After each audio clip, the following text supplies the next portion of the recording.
Women, Caste and Reform is the seventh chapter of Class 8 NCERT History.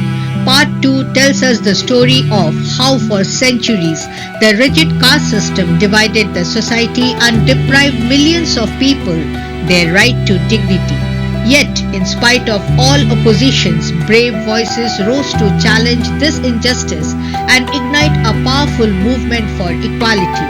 The topics to be explored in detail in this video are: number 1, caste and social reform; number 2, agents of change against caste inequalities; number 3, demands for equality and justice; number 4, Jyoti Rao Phule; number 5, Ghulam Giri; number 6, who could enter temples; number 7, the non-Brahmin movements; number 8, organizing for reform; and number 9, some important questions for recap.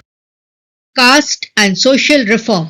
The social reformers who boldly raised their voice against the injustice faced by women also dared to challenge the rigid barriers of caste system, determined to break the walls of discrimination and lead society towards equality and reform. Raja Ram Mohan Roy was one such reformer. Raja Ram Mohan Roy translated the Buddhist text Vajrasuchi to argue that caste was not determined by birth in ancient texts, but was a later distortion introduced by the Brahmins. Inspired by the Bhakti tradition, the Prarthana Samaj proclaimed the equality of all castes. Paramhamsa Manjali was founded in Bombay in 1840 to work for the abolition of caste system. Many social reformers who opposed caste discrimination came from upper caste. They boldly broke caste taboos by sharing food and touching those considered untouchable. Through these quiet yet powerful acts, they challenged the deep-rooted grip of caste prejudice. Agents of change against caste inequalities. Number 1. During the 19th century, Christian missionaries opened schools for tribal and lower caste children, empowering them with education to face the changing world. Number 2. At the same time, many poor villagers migrated to cities in search of work, created by construction of railways, roads, buildings, and emerging factories.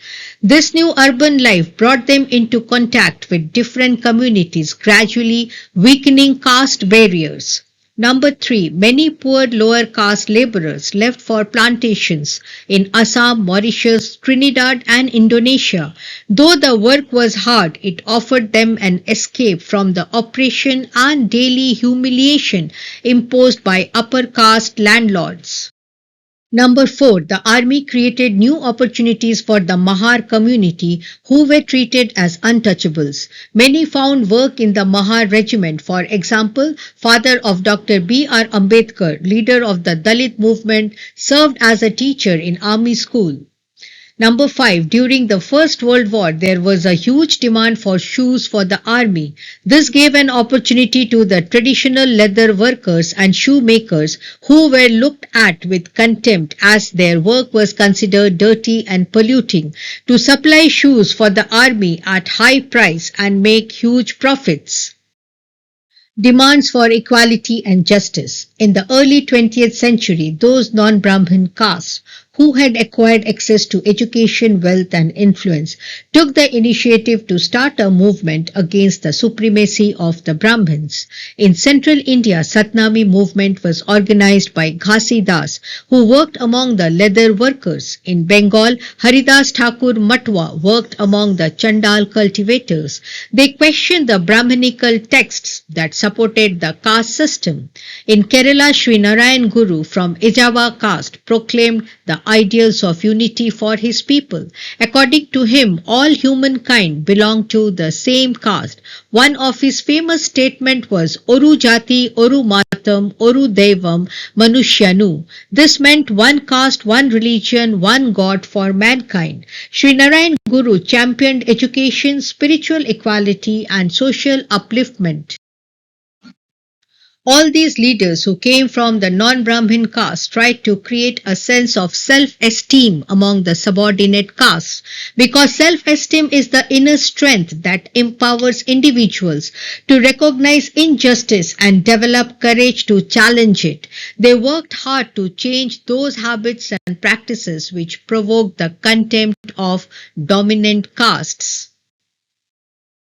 Jyoti Rao Phule. As the fight against the oppressive caste system gathered strength, courageous voices rose from within the oppressed communities to challenge centuries of injustice.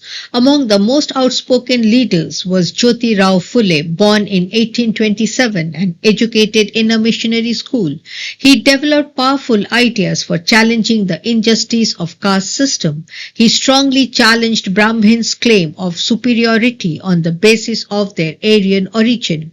According to Phule, the Aryans were foreigners who had come from outside, conquered the indigenous people due to their military strength, and reduced the original inhabitants of the land to inferior castes. Phule fiercely asserted that the Brahmins or so-called upper caste had no legitimate claim over the land, for it rightfully belonged to the indigenous people who had been unjustly pushed into the ranks of low caste. He claimed that before the Aryan rule a golden age existed when warrior peasants tilled the land and ruled the Maratha countryside in just and fair ways. Satya Sodhak Samaj, founded by Phule, propagated caste equality.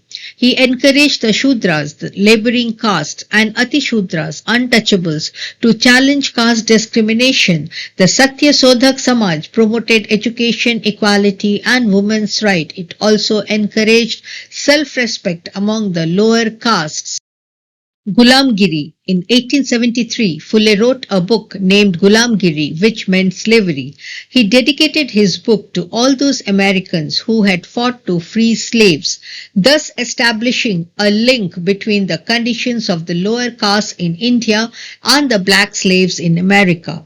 Jyoti Rao Phule dedicated his life to fight against all forms of inequality. His fight against caste reforms was continued in the 20th century by other great Dalit leaders like Dr. B.R. Ambedkar and E.V. Ramaswamy Naicker. Who could enter temples? Born into a Mahar family, Dr. B.R. Ambedkar faced harsh caste discrimination from childhood. In school, he was made to sit outside the classroom and denied water from taps used by upper caste children.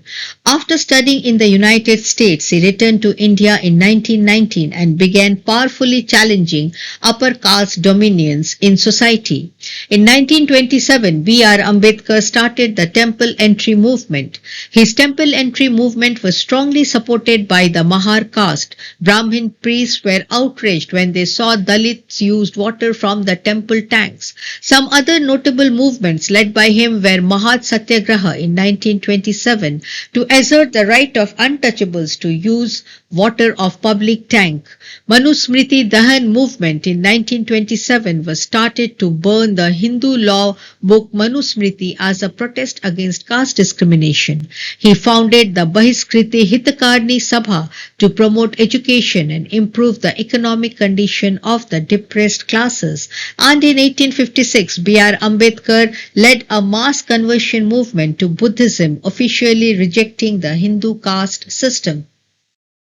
The non-Brahmin movements. E.V. Ramaswamy Naicker or Periyar was an outspoken critic of Hindu scriptures, especially the codes of Manu, Bhagavad Gita and Ramayana. According to him, these texts were used to establish the authority of the Brahmins over lower castes and the domination of men over women. He felt that all religious authorities saw social division and inequality as God-given. So he urged the untouchables to free themselves from all religions in order to achieve social equality. Perrier started the self-respect movement for upliftment of the untouchables, asserting that they were the true upholders of Tamil and Dravidian culture, a heritage that had been long subjugated under Brahmanical dominance. The bold, powerful speeches, writing, and movement of lower caste leaders compelled many upper caste nationalist leaders to rethink and engage in some self-criticism. However, orthodox sections of Hindu society reacted strongly. Their main objective was to defend caste distinctions as fundamental pillar of Hinduism. Despite all efforts, debates and struggles over caste continued beyond colonial period and remain an important issue in contemporary society. Organizing for reform. The Brahmo Samaj, founded in 1830 by Raja Ram Mohan Roy, prohibited all forms of idolatry and sacrifice, believed in Upanishads, and forbade its members from criticizing other religious practices. Henry Louis Vivian Derozio, a teacher at Hindu College, Calcutta. He promoted radical ideas and encouraged his students to question all authorities responsible for unequal and discriminatory traditions and campaigned for freedom of thought and expression. Veda Samaj, established in Madras in 1854, was inspired by Brahmo Samaj. They worked to abolish caste distinctions and promote upliftment of women. They believed in one God and condemned superstitions and rituals. Swami Vivekananda stressed the ideal of salvation through social service and selfless action. This was promoted by the work of Ramakrishna Mission, established by him in the name of his Guru. He urged Indians to narrow religious divisions and dedicate themselves to the service of the nation, greatly strengthening the spirit of Indian nationalism.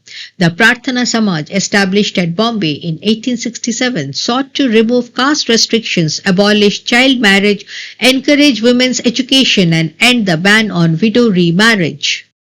The Aligarh movement was known for its enormous impact in the areas of educational reforms.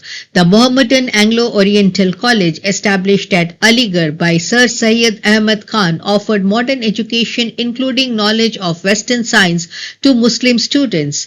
The Singh Sabha movement worked to rid Sikhism of superstitions, caste distinctions, and practices seen as non-Sikh. They also promoted education among Sikhs. Some important questions for recap. Number 1. Enumerate the social reform organizations that challenged caste prejudices in Indian society. Number 2. What were the major factors that helped loosen the rigid grip of caste system? Number 3. Explain the main teachings of Sri Narayan Guru. Number 4. Discuss the role of Dr. B.R. Ambedkar in struggle against caste discrimination. Number 5. Briefly describe the contributions of E.V. Ramaswamy Nayakar. Number 6. Discuss the role of Henry Louis Vivian Derozio in promoting social and intellectual awakening in India. Number 7. Discuss the role of Swami Vivekananda in strengthening the spirit of Indian nationalism. And number 8. Discuss the contribution of Sir Syed Ahmad Khan to social reform. The reformers and leaders who challenged caste discrimination lit the torch of equality in Indian society. Their courage reshaped the social order and continues to inspire the ongoing journey towards justice and dignity for all. Thank you for watching and staying with Indrani's History channel, where history awakens mind and ignites change. If you found this lesson helpful, please like, share and subscribe my history channel.